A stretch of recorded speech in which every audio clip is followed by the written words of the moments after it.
እንትን የሚባል ነገር አለ። ትሬንድን ለመሳብ የምትፈልግ ከሆነ ሰዎችን ሰርፕራይዝ ማድረግ አለብህ። የሆነ ያልተጠበቀ ነገር ታመጣና ታፈነደዋለህ መጨረሻ ላይ። ነብዩ ደግሞ ለትሬንድ አይመቹም። እሳቸው ነብይ ናቸው፣ ነብያችን ናቸው፣ የምናከብራቸው ናቸው። ለትሬንድ የምንጠቀማቸው ነብይ አይደሉም። ይሄ ሊታወቅ ይገባል።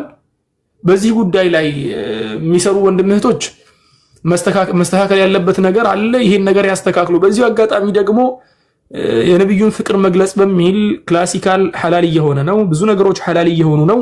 እነሱን ደግሞ ሸሪዓዊ ሁክሞቹን ደግሞ ተመልሶ ማየቱ የተሻለ ነው የሚሆነው፣ ይበጃል ብዬ ነው የማስበው። አላህ ኸይር ያድርገው። ባረከላሁ ፊክ ሐቢቢ ወላሂ ደስ ይላል። ስለዚህ ነብዩን አለይሂ ሰላቱ ወሰላም ለመውደድ መጀመሪያ ማወቅ አለብን፣ ሲራቸውን እንከተል። ከዛ በኋላ የነብዩ አለይሂ ሰላቱ ወሰላም የህይወት ኑሯቸውን እሱንም እንከተላቸው። አላህ Subhanahu Wa Ta'ala ነብዩን በጣም ያላቀባቸው የቁርአን አያዎች አሉ አይደለ? ወኢነከ ለዓላ ኹሉቂን ዐዚም ሲላቸው በቃ ምንድነው ፐርፌክሽን ነው አይደለ?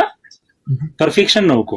ለዛም ነው ነብዩ አለይሂ ሰላቱ ወሰለም ኢነማ በይት ሊዩተሚመ መካሪመል አኽላቅ ብለው እሳቸውም ደግሞ ከታች ሰብሚሽን የሰጡበት የመጀመሪያው ፐርፌክሽን ከአላህ Subhanahu Wa Ta'ala መጥቶ ከዛ ነብዩ አለይሂ ሰላቱ ወሰለም ደግሞ ከታች ደግመውበት ሆኖ ሳለ እኛ ደግሞ እሳቸውን የምንወስፍበት እኛ የምንገኝበት የምንውልበት ቦታ የእሳቸውን መውደድና መከተል አይወክልምና ስለዚህ ነብዩን አለይሂ ሰላቱ ወሰላም እንወቃቸው እንውደዳቸው ነው ማለት የምፈልገው። ኡስታዙና ሙአዝ ለአላህ ብዬ ወድሃለሁኝ። ይብሮ አንተም በጣም ለአላህ ብዬ ወድሃለሁ። ጀዛኩሙላሁ ኸይረን። ደስ የሚል ቆይታ ነበረን። ኢንሻአላህ እንደዚህ ስትገቡ አንድ ነገር ልጨምር መጨረሻ ላይና መርሐባ ወንድሜ ንብራስ እስቲ የሆነ ነገር ምሳሌ ላንሳልህ እስቲ። በጣም የምትወዳቸው ጓደኞች አሉክ።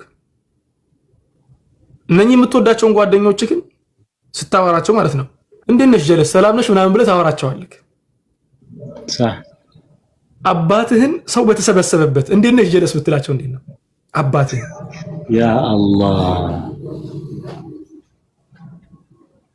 ነብዩን አይላቪዩ ምናምን የሚሉ ወንድሞች ከዚህ አንፃር ነው የማየው። ወላሂ ከዚህ አንፃር ነው የሚታየኝ። ለሴት የተገጠሙ ግጥሞችን እያመጡ ነብዩ ላይ የሚተገብሩ ወንድሞችን ከዚህ አንፃር ነው የማየው። ልክ ወላጅ አባትህን የምታከብራቸውን አንቱ ብለህ ራሱ እኮ ለማውራት ራሱ የሚከብድ አይነት እንትን እኮ ነው። እሳቸውን ወይ ደግሞ ትልቅ ሼክ የምታከብራቸው በጣም የምትወዳቸው ሼክ ሰው መሃል እንዴት ነሽ ጀለስ ካልካቸው ምንድነው ስትባል አይ ውዴታዬን ለመግለጽ እኮ ነው ይመስላል።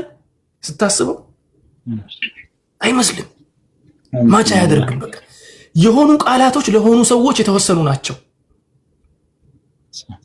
የነብዩ ሰለላሁ ዐለይሂ ወሰለም ፍቅር ሲገለጽ ከነ ክብር ነው የሚገለጽ፣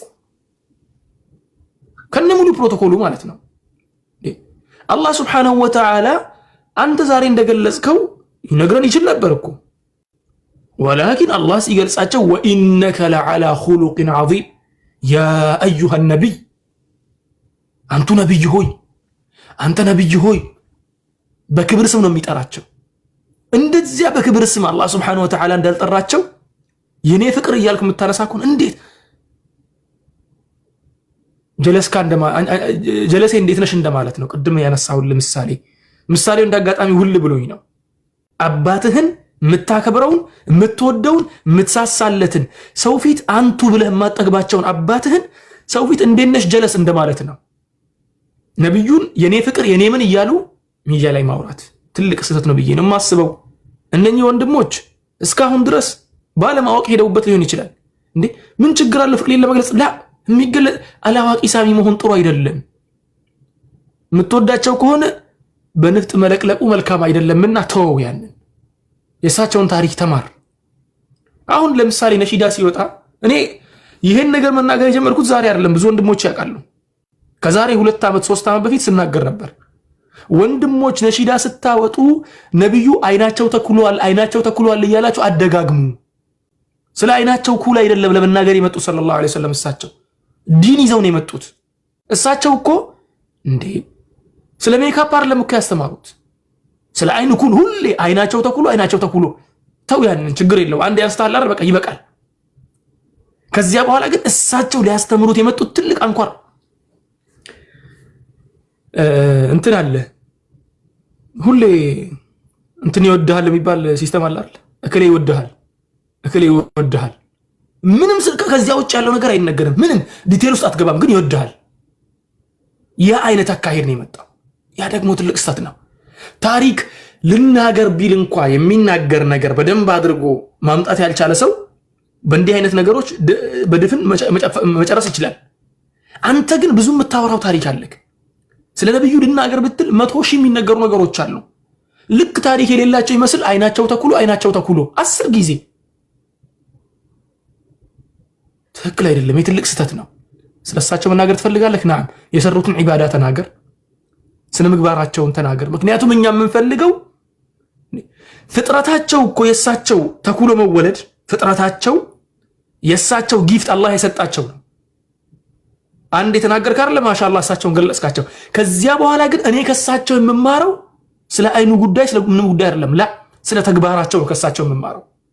እሳቸው የሰሩትን ከሰው ጋር የተኗኗሩበትን ያደረጉትን ያዘዙትን የከለከሉትን ነው የምማረው። ወደ ነሺዳው ዓለም ስትመጣ ደግሞ ምንም አታገኙም። አብዛኛው ስለ ነብዩ የሚናገረው ስለ ውበት ብቻ ነው። ውበታቸውን መግለጽ ችግር የለውም ማሻአላህ እንኳንም ገለጽክ አንዴ። 10 ግን 10 ነሺዳ ላይ 10 ውበት ብቻ የምትናገር ከሆነ እሳቸው ዓላማ የላቸውም እንዴ? ከውበት ውጭ የተላኩለት ነገር የለም እንዴ? ወማ አርሰልናከ ኢላ ረሕመተን ሊልዓለሚን ነው። ረሕመቱን ታዲያ እንዴት ገለጽከው? በአይን ኩል ብቻ ረሕመት ይገለጻል? በቁመና ብቻ ረሕመት ይገለጻል? ላ ተግባራቸው ተነግሮ ረሕመት የሚገለጸው ያ ነገር ሊታሰብበት ይገባል። በነሺዳው ዓለም ውስጥ ያሉ ወንድሞች የክላሲካል ነገር 10 ተናግሬያለሁ። ኺላፍ አለበት እያሉ የሚያነሱ ወንድሞች አሉ። ኺላፍ የለበትም። አጅመዐ አልዑለማኡ ቀዲመን ወሐዲሰን እስከ 13ኛው የኢስላም ክፍለ ዘመን ድረስ የኢስላም ክፍለ ዘመን ነው እያልኩ ያለሁት እስከ 4ኛው ክፍለ ዘመን ድረስ ሲጀመር በዚህ መልኩ መጨፈር አይታወቅም ነበር። ከ4ኛው ክፍለ ዘመን ነበር የጀመረው ኢጅማዑ። ينقلون الإجماع حتى إمام النووي نقل أدرقوال إجماعا مالتنا كلاسيكال من بالنا قربات عليه محرم እንደሆነ እያለ እስከ መጨረሻ ድረስ እስካሁን ድረስ ኢጅማዑ ነቅል ተደርጓል። ስለዚህ ወንድሞች ትክክል አይደለም። ስለ ነብዩ የምናወራ ከሆነ ውበቱን ተናግረዋል አይደል? አንድ ጊዜ ማሻአላህ በቂ ነው። ከዚያ በኋላ ግን ከውበቱ ወጣ ያሉ ነገሮችን ንገሩ። ስለሳቸው መልካም ስነ ምግባር፣ ስለሳቸው ዒባዳ፣ ስለሳቸው ቻይነት፣ ስለሳቸው ረሕመት ከሌላ እምነት ተከታዮች ጋር እንዴት ይኖሩ እንደነበር ከዚያ ነው ሰው የሚጠቀመው። ይሄ ነው ያለው። አላህ ይጠብቃችሁ ሁላችሁንም። ቅድም ያልኩትን ነጥብ ግን እንዳትረሱ ፕሊዝ። ነብዩን ሰለላሁ ዐለይሂ ወሰለም ስናነሳ በክብር መልኩ ነው ማንሳት ያለብን እንጂ በጓደኛ መልኩ መቀራረብ አይደለም። ይሄ ስርዓት ማጣት ነው የሚባለው። ጓደኛህን እንደምትጠራው አባትህን መጥራት ስርዓት አልበኝነት ነው። ጓደኛህን እንደምትጠራው ፍቅረኛህን እንደምትጠራው ነብዩን መጥራት ደግሞ ስርዓት አልበኝነት ነው። እያወቅህ ያን ነገር የምታደርግ ከሆነ ግን አላህ ፊት ልትጠየቅበትም ትችላለህ። ነይተህ የምታደርገው ከሆነ ይሄ ነገር ሊታወቅ ይገባል። ወላሁ አዕለም ወሰለላሁ ወሰለም ዐላ ነቢይና ሙሐመድ። የክላስ ሰዓትም ደርሷል አሁን።